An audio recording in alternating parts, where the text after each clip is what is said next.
Assalamualaikum warahmatullahi wabarakatuh. Selamat pagi, salam sejahtera untuk kita semuanya. Gimana kabarnya anak-anakku semuanya? Mudah-mudahan hari ini masih diberi kesehatan sehingga kita bisa bertemu secara virtual. Oke, hari ini adalah pembelajaran IPA. Dalam hal ini adalah pertemuan yang kedua, masih dalam pembahasan bab yang pertama, yaitu sistem reproduksi manusia. Tapi sebelumnya, untuk mengawali kegiatan pada pembelajaran kali ini, kita berdoa terlebih dahulu bersama-sama. Silakan berdoa mulai. Oke, berdoa selesai dan selanjutnya kita ke materi pertemuan yang kedua. Tujuan pembelajarannya adalah mengidentifikasi organ-organ penyusun sistem reproduksi manusia pada laki-laki dan perempuan.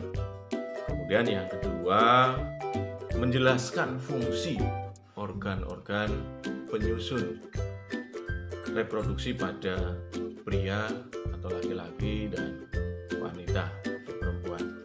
Baiklah, agar waktunya efektif, silakan anak-anakku semuanya untuk bisa melihat secara langsung, mengamati dan sambil membaca, kemudian mengingat, karena memang kondisinya masih seperti ini, belum bisa tatap muka secara langsung, sehingga anak-anakku semuanya silakan untuk bisa menyimak pembelajaran di video kali ini. Oke, selamat belajar sambil menyaksikan tayangan berikut ini. Hai Kueperian, saya Pratita, tutor biologi. Kali ini saya akan mengajak kalian untuk membahas tentang sistem reproduksi pada manusia. Nah, kita akan melihat pada video ini sistem reproduksi pada pria. Nah, sistem reproduksi pada pria itu terbagi menjadi dua bagian, yaitu alat reproduksi dan kelenjar reproduksi. Kita mulai dari alat-alat reproduksi terlebih dahulu. Yuk! Alat reproduksi. Oke ya, jadi alat reproduksi pada pria itu terbagi lagi menjadi dua, yaitu alat reproduksi luar dan alat reproduksi dalam. Jadi kita lihat kalau yang luar ini nanti terdiri dari skrotum. Ya, skrotum ini adalah bagian yang membungkus testis, itu ya. Nah, kemudian yang kedua ini adalah penis. Nah, penis ini merupakan alat kopulasi, yaitu alat untuk memasukkan sperma ke dalam tubuh wanita. Itu adalah penis. Ini sebagai alat reproduksi luar. Nah, kemudian yang agak rumit itu adalah alat reproduksi dalamnya, karena ini berupa saluran-saluran yang cukup panjang. Kita lihat. Kedua, bagian dalam. Ini terdapat saluran-saluran. Kita akan mulainya. Yang pertama, ini adalah testis. Oke, testis ini berupa kantong kecil ya, jumlahnya ada sepasang, berada di dalam skrotum. Nah, di dalam testis ini terdapat saluran panjang yang disebut dengan tubulus seminiferus ya. Jadi ada tubulus seminiferus. Nah, di dalam tubulus seminiferus ini berlangsung proses pembentukan sperma atau spermatogenesis. Jadi, di sini terjadi proses spermatogenesis. Nah, kemudian nanti setelah saluran tubulus seminiferus berikutnya, saluran berikutnya itu adalah epididymis. Nah, epididymis berarti letaknya itu sudah di sebelah luar dari testis. Nah, epididymis ini menjadi tempat pematangan sperma ya. Jadi proses pematangan sperma itu berlangsung di epididymis dan juga nanti menjadi tempat penyimpanan sementara. Saluran berikutnya setelah epididymis ini adalah yang disebut dengan vas deferens ya. Vas deferens ini adalah saluran sperma dari epididymis menuju ke kantong sperma atau vesica seminalis. Ya, jadi ini saluran dari epididymis ke vesica seminalis. Nah, kemudian setelah vas deferens, saluran berikutnya ini adalah yang disebut dengan ductus ejaculatorius. Oke ya, ductus ejaculatorius ini adalah saluran sperma dari kantong sperma menuju ke uretra ya. Jadi dari vesica seminalis atau kantong sperma menuju ke uretra. Nah, yang terakhir ini adalah saluran yang disebut dengan uretra. Uretra ini berada di dalam penis dan dia ini berfungsi juga sebagai saluran keluarnya urin. Nah, jadi uretra nanti untuk saluran keluar sperma dan urin. Oke ya, jadi ini ada di dalam penis. Nah, kemudian yang berikutnya lagi yang belum saya sebutkan adalah kantong spermanya sendiri atau vesica seminalis. Vesica seminalis ini berfungsi sebagai tempat penyimpanan sperma yang sudah matang dan siap untuk dikeluarkan. Berikutnya saya akan menjelaskan tentang kelenjar-kelenjar reproduksi. Oke adik-adik, sekarang saya akan menjelaskan tentang kelenjar reproduksi pada pria. Apa saja? Kita lihat kelenjar reproduksi. Nah, di sini yang berperan sebagai kelenjar reproduksi itu ada 3 macam ya. Yang pertama ini yang disebut dengan vesica seminalis. Ya, vesica seminalis atau tadi disebutkan sebagai kantong sperma. Nah, selain berfungsi sebagai tempat menyimpan sperma yang matang, ternyata vesica seminalis ini juga berperan sebagai kelenjar karena dindingnya itu akan mensekresikan zat yang berfungsi memberi makan atau nutrisi untuk kebutuhan sperma ya. Jadi di sini nanti vesica seminalis ini akan menghasilkan cairan nutrisi untuk sperma ya. Oke, karena sperma ini bagaimanapun adalah sebuah sel yang hidup dan dia pasti membutuhkan nutrisi. Yang kedua, ini adalah kelenjar prostat. Oke ya, kelenjar prostat ini fungsinya adalah menghasilkan cairan basa ya. Cairan basa yang fungsinya itu adalah nanti untuk mengurangi keasaman di dalam vagina dan juga untuk mengurangi keasaman dari residu urin yang terdapat di dalam uretra ya. Jadi menghasilkan cairan basa untuk mengurangi keasaman vagina dan residu urin.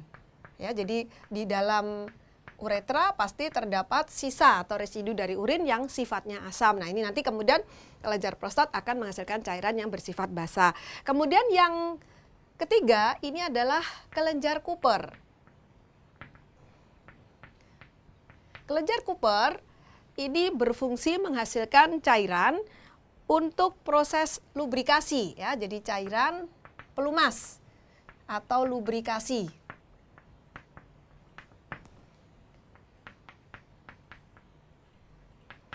Saat kopulasi. Oke ya, jadi ini adalah 3 macam kelenjar reproduksi pada pria. Berikutnya saya akan menjelaskan tentang proses pembentukan sperma, juga proses pematangan sperma dan bagaimana sih struktur dari sperma itu. Nah adik-adik, sekarang kita akan membahas tentang spermatogenesis. Apa itu spermatogenesis?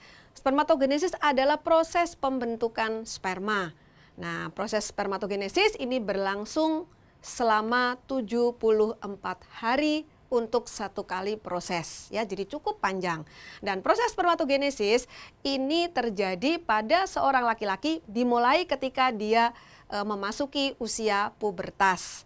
Jadi kalau sebelum masuk usia pubertas, maka proses ini belum terjadi. Tapi begitu memasuki usia pubertas, maka proses ini akan dimulai.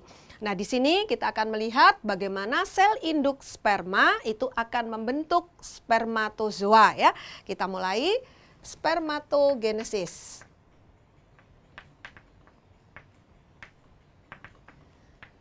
Nah, di dalam testis ya, khususnya di dalam tubulus seminiferus itu akan terdapat sel-sel induk sperma yang namanya spermatogonium. Jadi dimulai dari spermatogonium. Nah, spermatogonium ini dikatakan bersifat diploid kromosomnya atau 2N. Nah, spermatogonium ini sebelumnya dia akan membelah secara mitosis menjadi banyak. Nah, kemudian setelah itu akan berkembang menjadi yang namanya spermatosit primer ya. Jadi spermatosit primer. Oke, ya. Jadi spermatosit primer ini juga bersifat 2N karena sebenarnya dia juga berasal dari mitosis dari spermatogonium.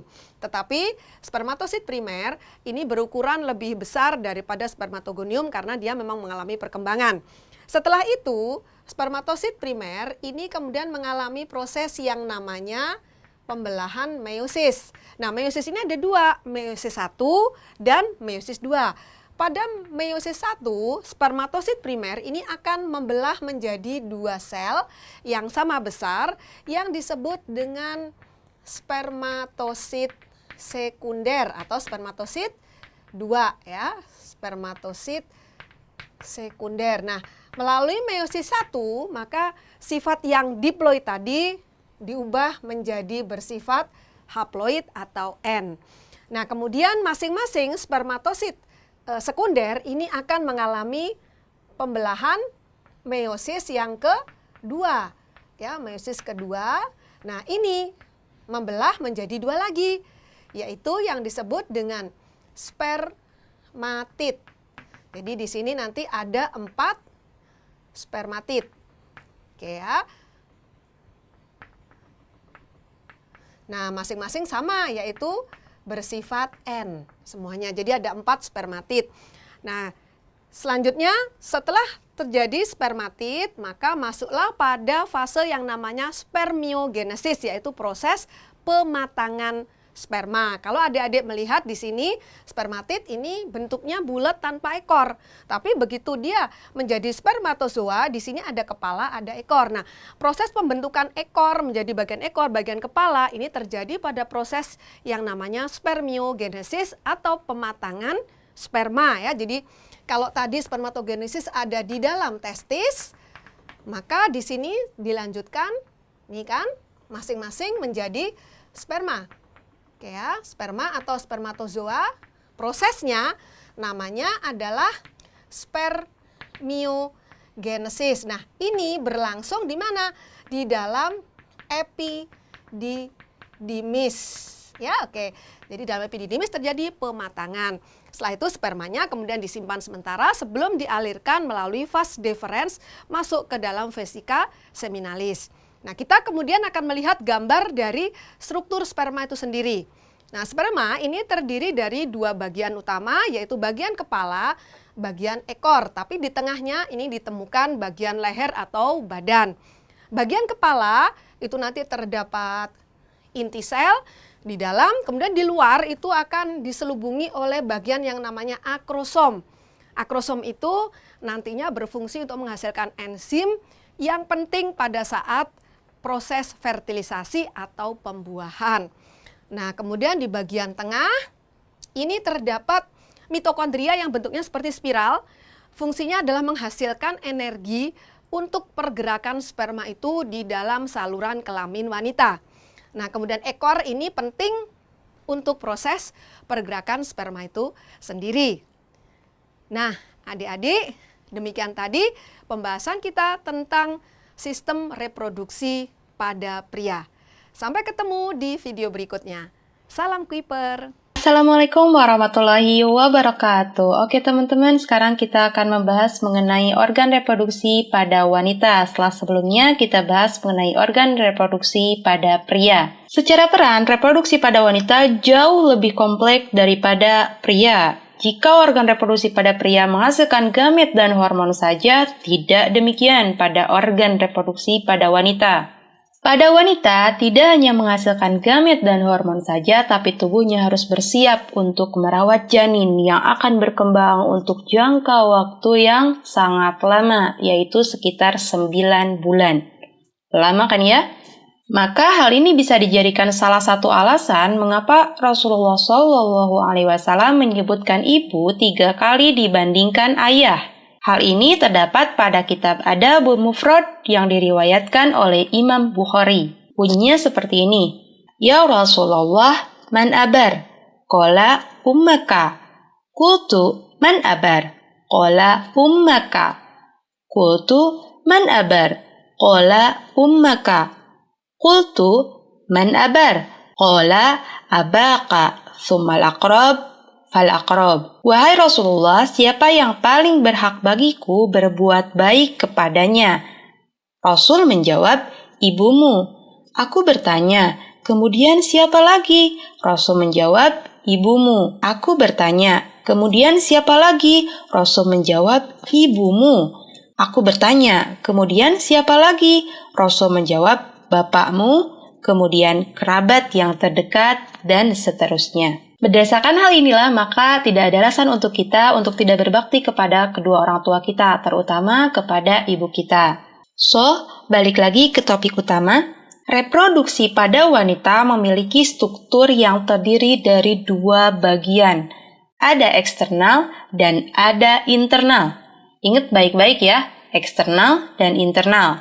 Struktur reproduksi eksternal wanita ada 2. Ada klitoris, ada 2 set labia. Apa itu klitoris?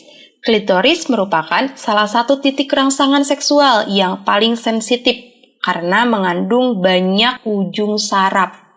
Oke, klitoris ini hanya terdapat pada wanita. Yang kedua, ada 2 set labia, yaitu ada labium mayor dan labium minor. Untuk diketahui, 2 set labia ini mengelilingi lubang vagina. Oke, sekarang lanjut ke organ internal pada wanita. Harap berkonsentrasi karena agak sedikit panjang dari organ reproduksi eksternal. Yang pertama ada ovarium. Fungsinya yaitu untuk menghasilkan ovum. Ingat ya, ovarium menghasilkan ovum. Proses menghasilkan ovum dari ovarium namanya ovulasi.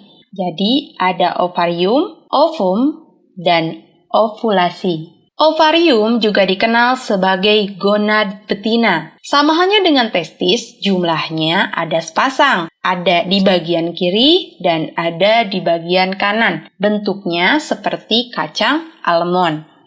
Dan yang paling penting juga di ovarium ini terdapat struktur kecil mirip kantung yang disebut dengan folikel. Di dalam folikel ini ada ovum yang belum matang yang dikenal dengan oosit. Dan oosit ini sudah dibawa sejak lahir oleh wanita. Selain itu, folikel jumlahnya ini sangat banyak. Jumlahnya kurang lebih sekitar 400.000. Ini bukan angka pasti, jadi kurang lebih diperkirakan jumlahnya ada 400.000 dan akan berkurang seiring bertambahnya usia wanita. Luar biasa kan ya? Dan pada wanita yang telah memasuki usia menopause, biasanya ovariumnya berlubang karena folikelnya sudah mengeluarkan isinya, jadi berlubang. Yang kedua ada oviduk. Oviduk atau yang dikenal sebagai tuba falopi letaknya memanjang dari rahim menuju lubang yang berbentuk corong di setiap ovarium. Setelah ovulasi, ovum akan meninggalkan ovarium menuju ke tuba falopi.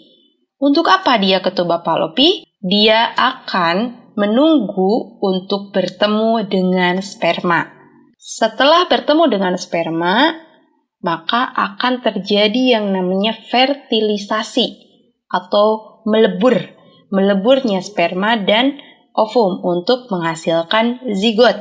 Zigot ini nanti akan berkembang menjadi janin. Berkembangnya di bagian mana? Di bagian rahim. Yang ketiga ada rahim atau nama kerennya adalah uterus. Rahim ini merupakan organ tebal yang berotot. Dapat mengembang selama masa kehamilan untuk menampung janin maksimal sekitar 4 kilo. Inilah organ yang disebutkan sebagai tempat kokoh dalam Al-Quran. Salah satunya terdapat dalam surat Al-Mursalat ayat 21 sampai dengan 23. Yang bunyinya seperti ini. فَجَعَلْنَاهُ فِي قَرَارٍ مَكِينٍ إِلَى قَدَرٍ مَعْلُومٍ فَقَدَرْنَا فَنِعْمَ الْقَادِرُونَ.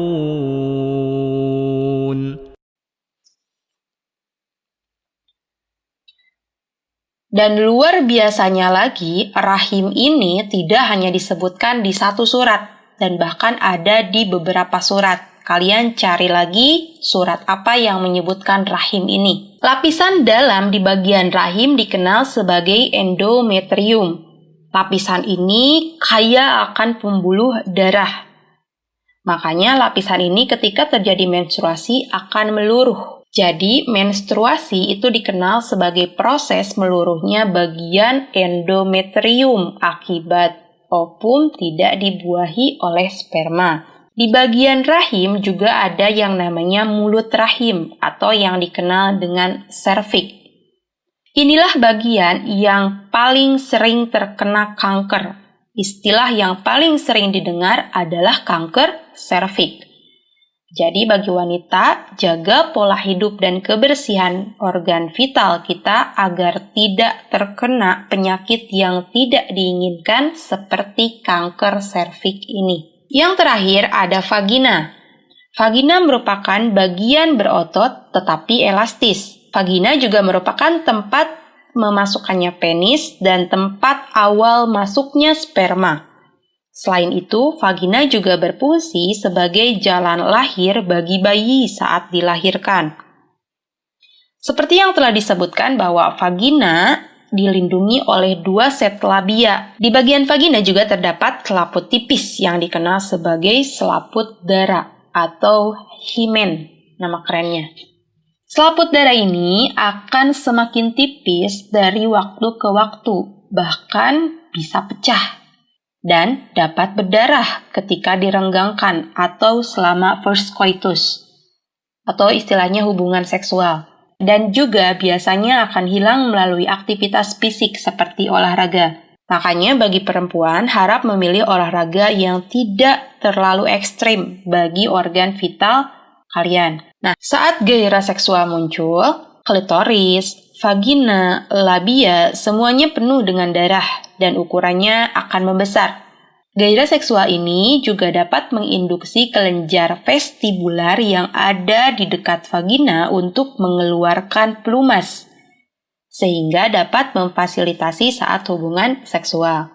Itulah bagian-bagian utama pada organ reproduksi wanita. Dan ada bagian tambahan juga yang akan dijelaskan di video yang selanjutnya. Oke, segitu aja untuk video kali ini. Semoga bermanfaat. Wassalamualaikum warahmatullahi wabarakatuh.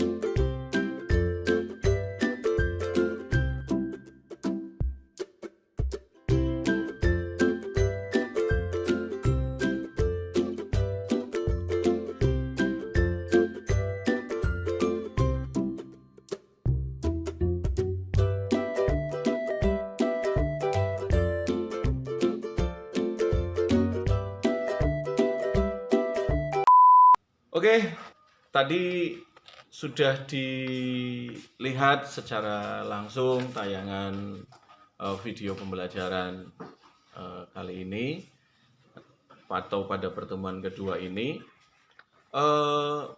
bagaimana setelah melihat pembelajaran yang kedua ini? Tentunya masih perlu ditanyakan lagi, maka sambil berdoa kembali bahwa mudah-mudahan kita secepatnya bisa langsung bisa tatap muka di sekolahan, sehingga nanti anak-anak semuanya bisa lebih paham secara detail bagaimana tentang pembelajaran IPA yang sesungguhnya atau di kelas secara langsung. Oke, di video di tayangan terakhir itu ada tugas, silahkan tugas itu dikerjakan, kemudian pengirimannya biasa melalui WA yang kayak seperti tugas yang pertama. Nggak usah ditulis, kalau mau di screenshot boleh sambil ditulis di gambarnya boleh, tapi langsung ABC-nya enggak apa-apa. Oke, saya akhiri pada pembelajaran yang kedua ini. Mudah-mudahan tayangan tadi bermanfaat. Selamat belajar sambil berdoa agar kita secepatnya bisa bertemu secara langsung. Saya akhiri. Assalamualaikum warahmatullahi wabarakatuh.